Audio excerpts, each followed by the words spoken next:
Hello, welcome to Nta News24, your channel of choice. We are on the health show today, and we are going to be looking at malaria and its campaign that's going on in the Federal Capital Territory.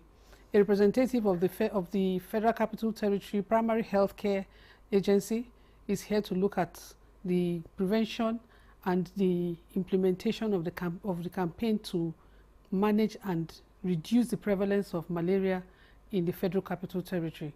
Also, our normal channel of getting to you and informing you about phytomedicine also comes up later on the program. Our healthcare personality of the week, you will not be told who the person is. That is our mystery guest all the time on this program. When we come back, we'll be meeting our specialist to tell us about the malaria campaign in the Federal Capital Territory. Please don't go away. Health is wealth. Folding letters and insightful information in Medicare and health technology. Join us live on Nta News24 every Saturday at 4 p.m. as we delve into the current advancement in healthcare delivery in today's world.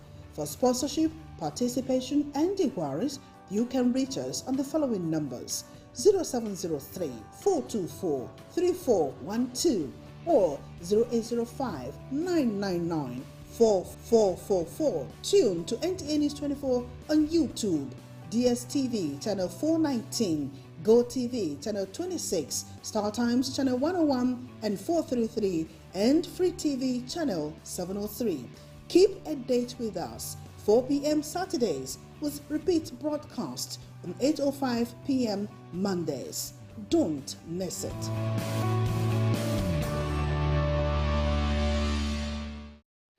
You're welcome back. My name is Salome Eferomo. With me in the studio is Dr. Aderonke Akonde, the Director, Disease Control, FCT Primary Healthcare Board. Dr. Akonde, you're welcome to the program. Thank you for having me. Thank you for coming. I've told my viewers at home that you'll be telling us about your campaign in the Federal Territory. Why malaria? It's been with us for years, and we think we've gotten a hold on it, we're managing it. People actually go and buy drugs when they have malaria, they don't know what to buy for themselves. Why are you doing the campaign now? Yeah, thank you very much. This is a very important question. So malaria with us has been a household name that everybody is aware of. So it's one of the most deadliest diseases, and leading to over hundreds of deaths of children under the age of 5 and even pregnant mothers worldwide, and including Nigeria. However, Nigeria is the leading cause of the burden of malaria worldwide. Over 25% of cases and over 25% of deaths, 27% of deaths, of global deaths, are attributed to happen in our country, Nigeria, and FCT is not any different. So this is the reason why malaria has become so, so abused, the most abused infection and disease that you ever mention. And it's an endemic disease, just like you have rightly mentioned. Endemic disease in the sense that it has been with us year in, year out. We live with it. People go on self-medication on their own. So this particular disease is a plasmodial parasitic disease, which is as a result of mosquito bite. And because of this, you experience a whole lot of symptoms and manifestation during the rainy season. So why malaria? Malaria at the same time could also result in economic loss. It could result in productivity loss, and it could also be as a result, be the cause of leading cause of why children are not in school, particularly those in primary school. So malaria is a very, very serious disease, and we must take action against. Okay, so for most people, they will tell you, oh, I split my room before I sleep. I have preventive measures. I have net in my window. But most of the people living in the suburban areas, the villages and them, they actually are the persons most exposed. What is your strategy towards reaching these people? Okay. Thank you very much. For us in FCT, we have a program that we call Malaria Elimination Program. And there is a preventive aspect that we focus on, because they say prevention is better than cure. Even though we are still doing treatment, we still conduct testing and treatment of cases. So we have a program called SMC. SMC simply means Seasonal Malaria Chemo Prevention. From the name seasonal, seasonal means it's either rainy season or dry season. So we all know that during rainy season, malaria is more prevalent. And why? This is as a result of the causative agent called Plasmodium falciparum, which is being carried by mosquito during this rainy season. You tend to see pools of water, drainages are blocked, and this promotes growth of these parasites within our dirty environment, bushy areas where people don't keep their environment clean. The parasites tend to thrive better in this area. So hence, during rainy season, there is a lot of sporadic cases being reported in our various health facilities. And at the same time, during rainy season, you tend to see severe cases and even deaths as a result of malaria among under 5 children. When I say under 5 children, children below the age of 5. So the seasonal malaria prophylaxis is a preventive method that occurs intermittently during this particular period of rainy season. That's why the seasonal comes to play in the name. Okay, so from what you're saying now, you actually are aware that the villages, the local communities need better attention. So you are focusing on them. So your campaign, I guess, is community-based. Yes. So what are your channels of communication to the inhabitants of these communities? Okay, just like I've said, this campaign happens during rainy season, usually starting from the peak of the rainy period, starting from June, July, August. So we have had June, July, August cycles. So in September, we are going to go into another cycle. So the strategy deployed is what we call house-to-house method of campaign, and at the same time, administration of drug, which we call SPAC, to children 3 months and 59 months old. Okay, so children are going back to school. Are you meeting the kids, that population that you say are more at risk, the ages of 5 to 9? Did I hear that? And so, where do you capture them? Is it at school? 3 months to under 5. 5 years. Where do you capture them? At home or in the kindergarten classes? Where? Okay, thank you. We deploy what we call house-to-house method strategy to reach this group of people. So our team of community drug distributors and health workers, they move from house to house with they have mode of identification. There's a kind of apron they put on with SMC written on it, we care. So the SMC boldly written on the jacket, and they move in team, moving from one household to another to reach children 3 months and up to 59 months, which is under 5 years of age, from within the households, so that the caregiver will be able to, monitor and also take informed consent before drugs are being administered by the caregiver. So who are the consent givers? At that time that you go in, do you target when the parents would be at home, or for anybody that is authorized to give you? Who are the people that gives you the validation to administer whatever you want to do?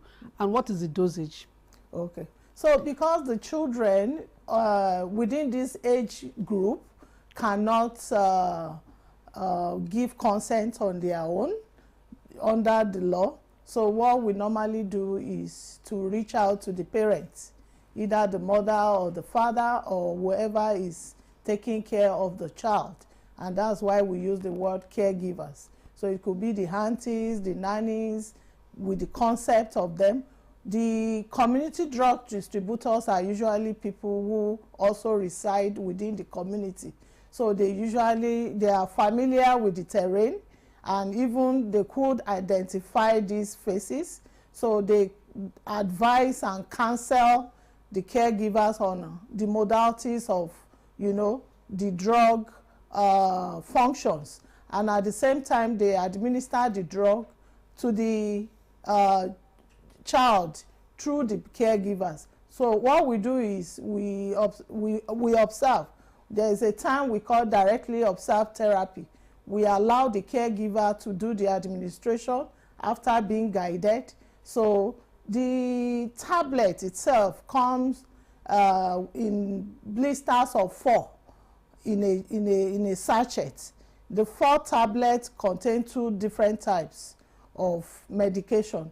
We have one component, and the other one is also there in different colors. So for the first day, when the community drug distributor and the healthcare workers are available, they will observe that the 2 tablets are being given to the child, and they are easily dispersible.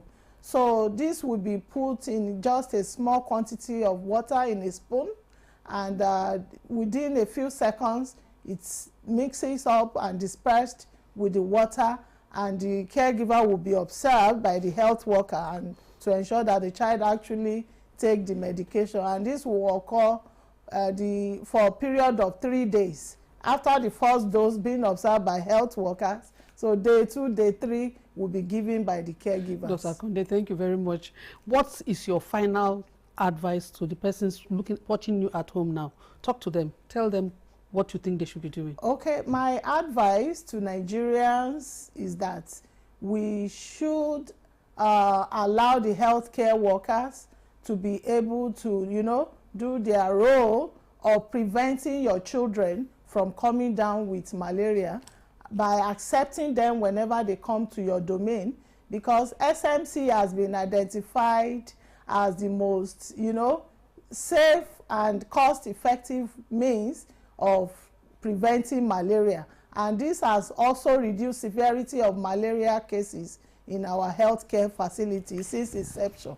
Thank you very much. Thank you very much, Dr. Akonde, for your time and your insights. Time is not our friend, so we have to sign off now. I'm sure you have a lot of things to say. Viewers at home will now take a break, and when we come back, we'll be looking at our health personality of the week. Usually that's our mystery guest. Don't go anywhere.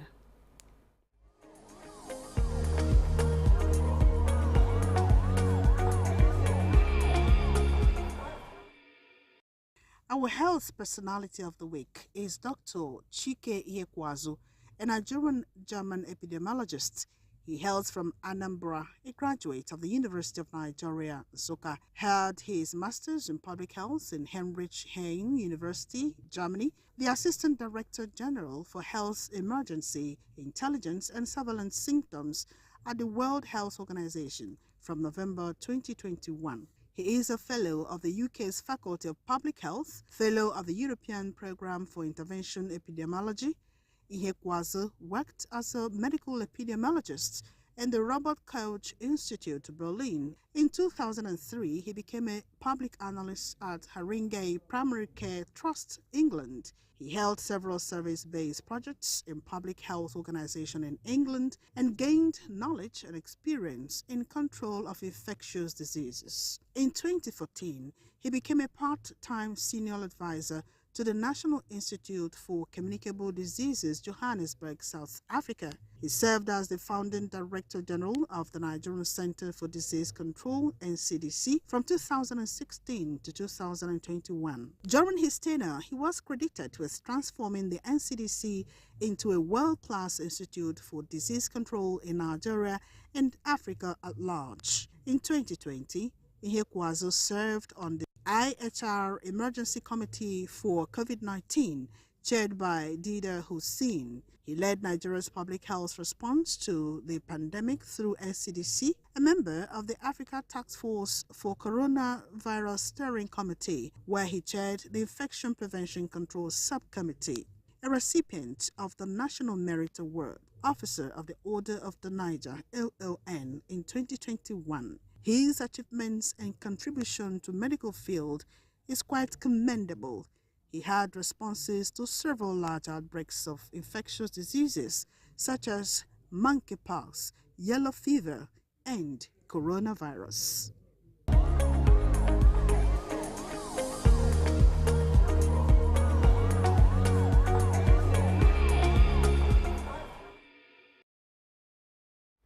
Yeah, welcome back from that break. I'm sure if you survived COVID, you'll know the person that has just been profiled, and he contributed a lot to the survival and control of COVID when it was ravaging in Nigeria.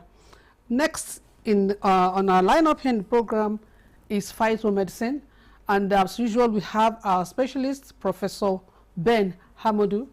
Today we'll be talking about hormonal imbalance. Dr. Hamodu, you're welcome to the program. Thank you, and thank you, viewers. I had a friend at 31 that her menopause started at the age of 31, and she would fly to London and come back. That was the problem she had, hormonal imbalance. Although she later had children, but she didn't start having children till the age of 51. What could be the challenge, and what is the importance of hormonal balance in our well-being? Well, hormonal imbalance is a major issue, and it's a major health issue worldwide, happening in both men and women of various ages. Hormonal imbalance, as the name connotes, talks about hormone. What are hormones? Hormones are chemicals that are produced within the body system by the body's endocrine system, and they act as messengers within the human system, going up and down within the blood system, balancing processes and maintaining those processes. Once there is a slight change in the quantum of the hormones that are being produced, either high or less, affects the overall balance. When it is less, it leads to a number of medical or health issues. So infertility, like the one I gave, that's the one I know. What other diseases could hormonal imbalance cause in our system? Hormonal imbalance, so many. In conjunction with ulcer, you have issues of delayed menstruation, ceased menstruation, menstruation that comes 2 times in a month, menstruation that disappears, menstruation that comes large, the one that comes low, and so on. So hormonal imbalance is a very big topic that the kind of time we have may not be enough for us. In men, hormonal imbalance has to do with small cleaner system. It has to do with lack of interest in sex, malformed sperm cells that is unable to pregnate a woman, or even a lack of release of sperm when love making takes place. So watery sperm, low sperm count, so many of them. Whereas in the women folk, you have issues of delayed menstruation, menstruation occurring twice in a month, menstruation that have ceased, menstruation that is black colored or chocolate colored. Okay, so now from what you are saying, it has some it also affects our emotions. Yes. It affects our emotions. So yes. Could that also lead to some kind of mental health issues? Yes, mental health issues. You have people increasing weight, mood swings, I mean, so many things, madam. Okay, so now, Prof, tell us, what solutions are you preferring with your phytomedicine? Well, the good solution is that with phytomedicine, we use combo that have been listed by NAFDAC. And when these combos are given, these issues are all resolved. You can imagine azoospermia in the main medical system. It's always very difficult to handle azoospermia. But within the phytomedicine sphere, this combo would somebody's sperm count taken from 0 to 30 million. This is no means a small from 0 to 30 achievement. million. From 0 to 30 million. What is the time period of treatment? 2-3 months. 12 weeks. Whereas it cannot, it's something that cannot be done. With orthodox medicine, is that what you're saying? Yes. Azoospermia, find out. Oh, well. On this program, we believe that anybody and everybody talking here is well certified and also is well informed about their subject matter. Yeah. And Professor Modu here is telling us that hormonal imbalance can be managed efficiently with phytomedicine. So what are you telling people who might be looking for, let me use the common fruit of the womb, which I want to have kids, my want to start a family? They are related. One of this thing is PCOS as a result of hormonal imbalance, fibroid, cyst, and what have you. Please, can we see a profile of the medicines that Professor Modi is talking about? These products can be combined in a combo form, and it will resolve all these issues to the glory of God without side effects, without any issues, without any risk involved. Okay, and they are all listed by NAFDAC, which is our own regulatory agents. Okay, so now there's a number that's going to come again on your screen. Look at that number and then make sure that you contact Dr. If you need further clarification on your situation, you can make calls. Dr. Amadu is still here for you. So let me ask this question. Yeah, go ahead. I've known women also that they have false pregnancy. They would think they are pregnant. The stomach is growing, but there's nothing inside. Does that have to do anything with hormonal imbalance? Same hormonal issues, whereas fibroid may be forming somewhere different from where it usually forms, enlarging, making the tummy coming up, stomach fat. Some of them take alcohol. You know, alcohol is a good mobilizer of fats from different parts of the body, depositing them in the belly. Only? In the stomach, yes. So those are the kind of issues. And these issues, even this combo also resolves that. It can burn. You can see some men with very big tummy as if they are pregnant. It's the same fat deposit, which are also this combo, the one for men, burns this fat and make their tummy flat. Okay, so now you've just been given a tip again on how to prevent it. Have a combo of Dr. Amadu's medicines, and you'd be able to manage your hormones so that you'd be well. Today we have looked at the malaria campaign in the FCT. We've met our health personality of the week, and also we've spoken with our main advisor on phytomedicine, Professor Ben Amadu. On behalf of my executive producer, my supervising producer, the director, and the great production crew behind this program, I thank you very much for looking in. There's a repeat of this program on Mondays by 8:05 p.m. Thank you for looking in, and see you next week.